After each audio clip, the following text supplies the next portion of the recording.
Welcome back into the Pick and Roll NBA podcast with Jet and Sap, presented by Full Press Coverage. Sap, this has been a very, very strange NBA year because of the world we live in right now.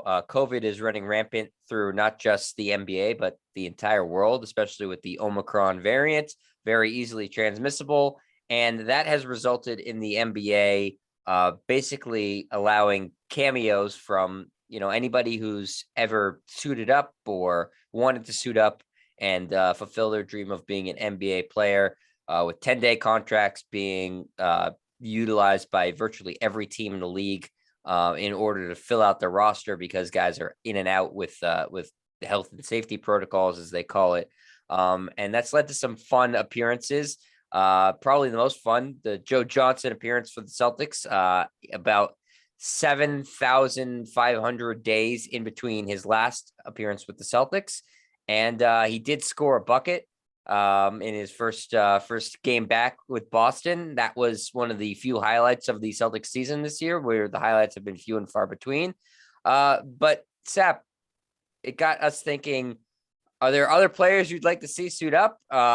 Who have you enjoyed watching with these 10-day contracts, and what do you think about all this? Well, I mean, it's certainly interesting, but at times it seems like it's a necessity, right? Because we see teams with 8 or 9 guys that are out, so you have to go out and find other players. We saw the other night that Minnesota did that, and they were able to beat the Celtics with essentially a G League team. But the Joe Johnson one is interesting because, like you said, it's been almost 20 years since he last played with the Celtics. He was drafted by the Celtics, spent a little more than a half a year, and then Rick Pitino traded a few years after. He did the same thing with Chauncey Billups. Just imagine if Pitino had just kept Billups, Joe Johnson, Antoine Walker, and Paul Pierce. Maybe they would have had something there, but Rick Pitino's not the most patient guy. I think he flushes the toilet while he's urinating, which is the ultimate sign of being impatient. He just couldn't have a team stick together for a while and see what would happen. So yeah, it just got us to thinking of different ones, and let's just have some fun with this. I'll throw some out there for you. One that came to mind right away is Allen Iverson. He's 46 years old, hasn't been in the league for a decade. Why not have him come back to Philadelphia? Iverson, Embiid, that would be interesting. And then imagine if Ben Simmons comes back. What would Iverson's reaction be with Ben Simmons? Because we're talking about two totally different dudes there, right? Like, yes. Iverson loved basketball, right? He poured his heart and soul out onto the court. I mean, a guy who was 5'10", maybe 5'11", would, throw his body into the lane if necessary, would do anything to win. And then he'd be looking at a guy who's a foot taller with all that skill, and Ben Simmons, who looks like he doesn't really give a crap. So Iverson, come back to the 76ers. You and Embiid would be fun to watch. And, if Ben Simmons ever shows up, I'm sure that would be an interesting meeting between AI and Big Ben Simmons. Yeah, I like that one. I don't know if Allen Iverson has any interest in it, but I like it. How about this one, Sap? Greg Oden.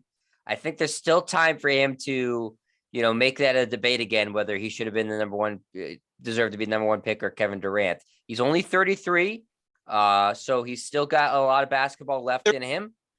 That's amazing. I know. That blows my mind. It was like the other night, Greg Monroe, we found out was 31. I'm like, I thought they were in their 40s. He's 33, yeah, because the 2007. That's crazy. I mean, he looked 33 when he was 12. I mean, he looked old when he came into the league, not just physically, but his face and kind of his mannerisms. Yeah, that would be awesome if those knees are good. Yeah, hasn't played since 2014 when he was with Miami for 23 games. He played in the Chinese league. I think, you know what? If I was Greg Oden, I feel like there's still something to prove. Everybody talking about Kevin Durant potentially winning MVP this season, maybe winning a championship. Insert your name back into that argument. That'd be interesting. I remember there was a time in the 80s where Will Chamberlain was going to come back, and he was about 45, 46, which back in the 80s felt older than now. Like 46 was considered old, 35, 40 years ago. Right. Wilt was going to come back, and he was in good enough shape to do it as a backup center. He probably would have given you 12, 14 minutes a night, and probably would have given you 6 or 8 rebounds, because, Wilt could rebound in any era against any opponent. So that would have been interesting. I'm going to go with a couple of shooters because Steph Curry just set the mark for most three-pointers in his career. So what about Ray Allen to Milwaukee and Reggie Miller to Indiana? I mean, Ray is 46, still looks to be in great shape. Reggie's 56. That's a little bit old to come back to the NBA. but he doesn't look like he's put 2 pounds on since he retired. He seemed to be as lean and mean as ever. So what about, Reggie Miller and Ray Allen coming back? Maybe they'll start to challenge Steph Curry, whose shooting percentage continues to go down from 3. Since he broke the record, actually leading up to the 2 or 3 weeks leading up to breaking the record, his shooting percentage went down, and it's continued to be that since he broke the record. So maybe Ray Allen and Reggie Miller want to, come back and challenge Steph. Yeah, no, he stinks now, Steph Curry. He's really just bad. Terrible. I honestly, I know we're throwing out some like random names joking. I honestly believe Ray Allen could still probably be effective as an NBA player. I mean, I don't think he can log big minutes, but I'm sure he's still in phenomenal shape, and I'm sure he still knows how to shoot a basketball. So I actually think he would be a decent pickup for a team. Yeah, I mean, why don't the Lakers pick him up, right? He can't play worse defense than Russell Westbrook, and he can certainly shoot a lot better. I guarantee you the first time on the court, he would not hit the top of the backboard the way Russell Westbrook did the other night from 18 feet. 18-foot jump shot with slightly contested from the wing, and Russell Westbrook managed to end up shooting it off the top of the backboard, change of possession from 18 feet. Yeah, Ray Allen, I'm with you. I think he certainly could come back. I mean, again, I don't think he could play big minutes, but I mean, I gotta believe he could still shoot threes. And that seems to be, all that matters in the NBA these days is, can you shoot a 3-pointer? So, how about some more guys from LeBron's draft class, Sap, that he's reunited with Carmelo Anthony from his draft class. He's already played with Chris Bosh and Dwayne Wade. So why not Darko Milicic, who was the second pick in that draft class? Maybe Darko wants to, to say, hey, I should be in this conversation with Carmelo and Chris Bosh and LeBron James and Dwayne Wade. What a weird draft class that was, right? 4 of the 5 guys are, Hall of Famers. I think the number 1 pick in that draft's the greatest player ever. Dwayne Wade's a top 25 player. Carmelo's probably a top 50 player, and Bosh top 100 player. I mean, that was a really good draft. And Darko still went second to Detroit. Imagine if Detroit had taken anybody but Darko, one of those other 3 guys, how much that would have made that team that much better. And they probably would have contended for many years adding a piece like that. But yeah, that would be interesting. The only thing is, I think the last time I saw Darko, he was probably 3 1/4. It didn't look like he kept in the best shape. He was on the Celtics for 1 game. That's right, exactly. The Celtics have pretty much had everybody. They had Greg Monroe, right? Yeah, they did have Greg Monroe. So, yep. Why not? They had Shaq. They had Shaq, who looked ridiculous playing in that Celtic uniform, especially when he was in the white uniform with the white sneakers. It just didn't Shaq. Yeah, let's bring Darko back. I'm up for that. Yeah, I think that, like I said, LeBron should try to make an effort now to play with everybody who was in his draft class. I think, was David West in that draft class too? Yes, he was. Bring him back to help LeBron. He won a couple titles with Golden State. Another guy who played with, Sasha Pavlovich, was in that draft class. Yep. He played with him. I believe he played with Dante Jones too. He played with a lot of guys in this draft class. Yeah, maybe Tom Brady can bring back guys from the 2000 draft class to, go down to Tampa and try to help him win an 8th Super Bowl. Yeah, a lot of those guys are dead. They are dead. It's been so long. there's been many players drafted after Brady, like as far along as 8 years after Brady, who are already in the Hall of Fame. Calvin Johnson, drafted in 2008, had a great career and is in the Hall of Fame. I mean, that's a total testament to Tom Brady's greatness and longevity. How's this one? Scottie Pippen and Michael Jordan. Yeah, they're not at this point, right? Scottie Pippen wrote the tell-all book about Michael Jordan, his reaction to The Last Dance, and Jordan and Pippen, who won 6 titles together. Maybe they come back to Chicago, who's been one of the surprise teams this year. Pippen's 56, Jordan's 58. Let's get them back together again. I don't know how that would work out, but it would certainly be interesting. How many points per game could Michael Jordan average if he played on, let's say, the worst team in the league? If he got in shape, I'd say 15. And I'm not trying to be funny here. First of all, I think he would intimidate the hell out of half the league. It's like, Jesus Christ showing up, right? I mean, half the entire league would be like, that's Michael Jordan. Like, I'm not going to guard him. He's Michael Jordan. And, he's just such a competitive lunatic.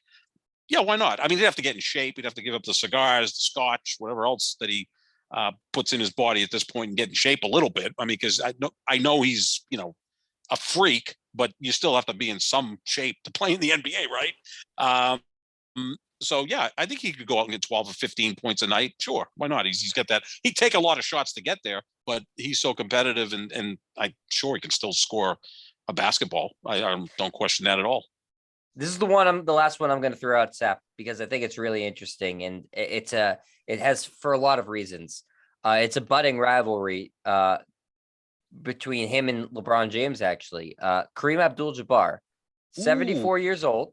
Yep. Still, I'm assuming over 7 feet tall. I don't think he's shrunk that much. Seven. He was playing, but let's say he's even 7'1". Might want to pad his all-time scoring number, so makes it a little harder for LeBron to get there, because clearly he doesn't like LeBron very much. He's been calling him out in the media about his lack of I guess a campaign to help people get vaccinated. LeBron's, that is, and Kareem's upset about that. So I don't think he wants him to break his scoring title. He doesn't like him. No, I think he's disappointed in LeBron, right? Because LeBron liked or retweeted some cartoon that had cold, flu, COVID, that was dumb, and all kind of pointing at each other. And yeah, I've been disappointed in LeBron with this as well, because I said back at the beginning, when the vaccine was becoming available almost a year ago, earlier this year, that Jordan and LeBron could have been the two guys that really helped, the two most popular Black athletes in the country by far, could have kind of pushed the Black community to getting the vaccine, because the Black and brown community is getting the vaccine at about 1/3 the rate of the white community. That's not a good thing, right? Because there's hesitancy there among Blacks and Latinos because of prior misdeeds by our government. But I think LeBron and Michael Jordan could have worked together on that. And I think LeBron is disappointed me in that. And I know he's disappointed Kareem, who was always very socially active and really, really into it.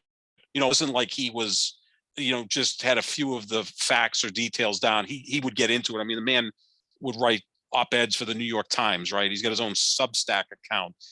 He's a true intellectual. So yeah, that'd be interesting. Have him come back. Would he come back with the Lakers though? Or would he come back with the team? Because that could be interesting. I think he'd like to come back with the Bucks. I think he likes Giannis. Yep. He could compete for a championship there.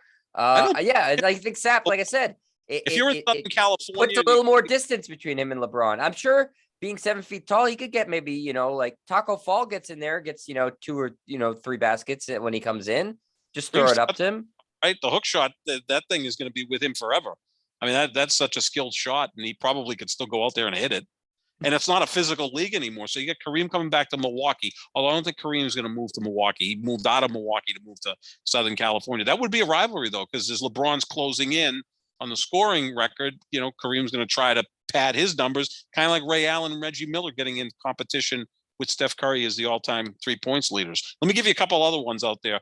Go for it. We mentioned in an earlier podcast, Jason Kidd, Jim Jackson, Jamal Mashburn. Yeah. They were together 27 years ago in Dallas, and it looked like it was going to be a great big three and they were going to win a lot, and it just didn't work, and they had to break them up. Well, now they're older guys. They're in their late 40s or 50 or whatever their ages are. Maybe put them together again and see if it would work. So Jason Kidd, Jim Jackson, and Jamal Mashburn, the 3 J's. Do you have Luka a little bit more shooting around him in Dallas? Oh, man. Well, Kidd's coaching Luka in Dallas. So he is, yeah. That's why I assumed they would all go back there. Kid's already there. It could be the player coach. Luka, who has to lose a few pounds because he's starting to look like a Macy's Day float. A Thanksgiving Day Macy's float. Right. I mean, he's on a lot of weight in the offseason. Not quite much as Zion, but Luka's about 265. No, that's what's making it nice and easy for every other NBA player gains weight is there. You just compare him to Zion and say, oh, it's not that bad. Right. Yeah. I mean, Zion 330. It's just amazing, isn't it?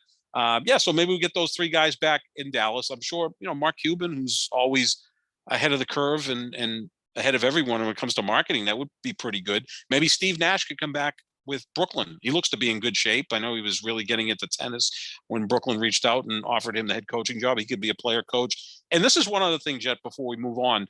I want to break up the Lakers at this point, right? Because it's just been a frustrating year. So I want to see Carmelo back to Denver. They could Yep. use a spot up shooter. They're middle of the pack in the Western Conference. Definitely got to get rid of Westbrook, send him back to OKC, a team that's not contending. He can go get his triple doubles. And LeBron to Cleveland. I think LeBron looks at that Cleveland roster and goes, Yeah, our that's friend Kendrick Perkins said that, right? yeah, very interesting. Wouldn't that be perfect? You start in Cleveland, go to Miami, go back to Cleveland, go to LA, end in Cleveland. I think that the Cavaliers need to have some sort of backbone and say, you know what, stop. We're not going to just keep doing this with you when we have a good roster. It hasn't worked out well for them. I mean, the only No, it has, but they have no pride, no backbone, Sap.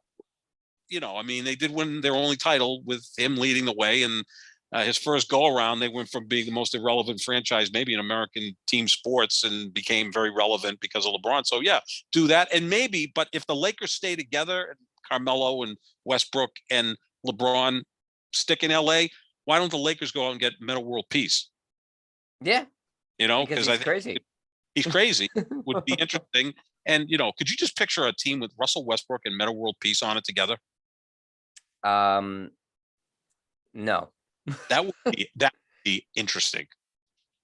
I saw a team with Lamar Odom and Metta World Peace on that together. Those were two crazy guys. It's crazy too. Yeah. But Westbrook's hyper aggressive, crazy, right? Like he's very aggressive. Yeah, I don't picture like Westbrook's the guy you don't want to cut him off in traffic.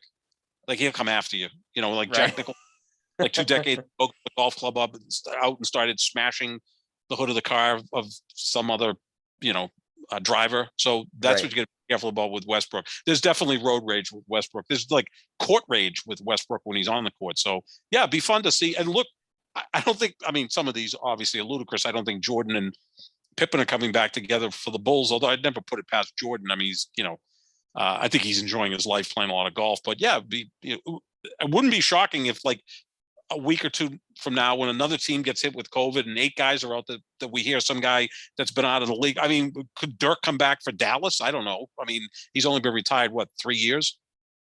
So yeah, 3 or 4 years. Right. So who the hell knows? It depends too how good a shape these guys are in. Like Kevin Garnett looks like he's still in really good shape. Ray Allen looks like he's still in really good shape. Now they're in their 40s. That's asking a lot, but it's not like Shaq couldn't come back.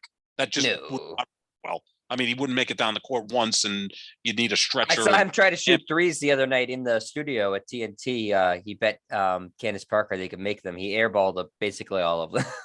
Yeah, and then Barkley's not coming back. Those guys, they would blow Achilles knees and all sorts of things if they came back. Kenny Smith looks like he could still play, and he's in his early 50s, but he just seems always young. But yeah, we'll see what happens if the NBA pulls this off. Maybe if we were doing another sport, we'd have quarterbacks coming back out of retirement like John Elway or Dan Marino. Yeah. I think the Colts have called all those guys, actually. I think Burt Jones, who played in the 70s, is like 65. Maybe they'll bring him back. Yeah, no Carson Wentz this week because he's a dummy who didn't get vaccinated. Right. So all quarterbacks in the NFL unvaccinated. We'll stay away from that. He's inoculated. Yeah, he's not vaccinated. He's playing well. He's immunized. Sorry, immunized. My fault. He's playing well. Yeah, he's playing well. My nightmare scenario, Sap, is he wins the Super Bowl and the Nets and Kyrie Irving win the NBA championship, and then what? I'll take that because I'm obviously I want to see LeBron. Come on.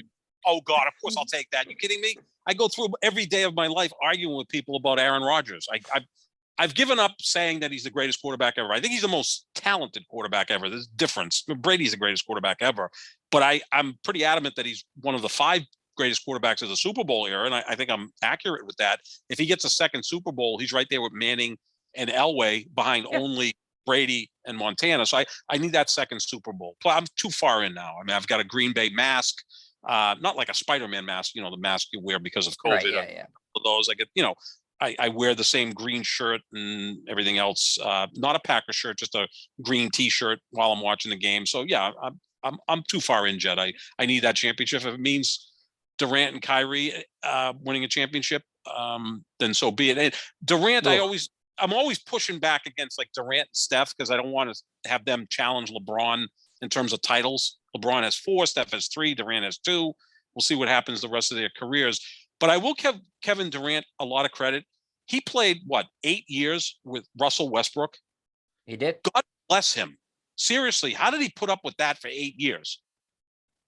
Uh, And again, Westbrook played hard. well, and he all that did. He stuff. won an MVP there, so he got his touches. Oh, man, but the thing is, I think a couple of the final years, Westbrook actually took more shots per game than Kevin Durant, which That should tracks. never be the case. That should never be the case. But that's Russell Westbrook. Anyway, we'll see who comes out of retirement to make things happen. Yeah, we'll have to see. I'm hopeful that the Celtics can bring in some more ex-Celtics because that's the only way the season will be fun. Going, the honestly, Sap, that's been the Celtics season so far. Joe Johnson playing 2 minutes of a game has been one of the top 10 highlights of the season. That's how bad it's been. It was the most talked about, right? So bring in Pierce, Allen, Garnett. Maybe you put them together again. No, not Allen. No, sorry, Oh, he can't play here anymore. Allen Sorry, seems Sap. like repaired his relationship with Pierce. I don't know if he's repaired it with Garnett. Yeah, when Garnett thaws on him, then I'll change my mind. But I'm holding out for that. Garnett's tough. He could be Sicilian for all we know. Garnett. Yeah, I respect that. I like that. He doesn't. He seems to hold grudges. Like good man. My friends and not family because I'm Roman, but my friends from Sicily, they can hold a grudge. But maybe Dave Cowens comes back or someone like that. Most of the other anybody. guys gone. Antoine. I'd like to see Antoine Walker. He's 400 pounds. He's filling the screen on 4. Oh, I'd love to see Perk come back. I would love to see Perk back as an assistant coach, and to just have him take He's got Jalen. such a great job right now. I don't think he wants to coach. Time of his life. He's having a great time. Yeah, but I mean, just picture him in the corner of a locker room with his hands around the neck of Jason Tatum and Jalen Brown. This team would drive anybody. The most patient person, it would drive them crazy. It kind of drove Brad Stevens crazy. Right? I mean, talk about a patient guy. Kendrick would not have patience for that, and he probably punched him at some point, which would be interesting. And but we don't want to get to that. Yeah. All right, Sap. Next time we talk, we're going to talk a little bit about some rumors that the NBA mid-season tournament is getting some traction. We'll talk about what that means and what we think about it. But that's going to do it for us here. So I hope you have a very happy New Year, Sap. Hope everybody is happy New Year. Thank you. And, I think that the Celtics should make some big New Year's resolutions to start over. And my New Year's resolution is to not let it affect me as much when they are so disappointing. Good. That's a good resolution. There you go. All right, Sap. So we will talk to everybody next week. Make sure you check out the Pick and Roll NBA podcast with Jet and Sap wherever podcasts are found. Check out our social medias at JohnSap25, JOHNSAP25, at Jet Stryer. The YouTube version, if you're not already watching, youtube.com/Jet Stryer. And we are presented by Full Press Coverage. And a happy New Year to everybody there at Full Press Coverage. Talk to you next week, everybody. See ya.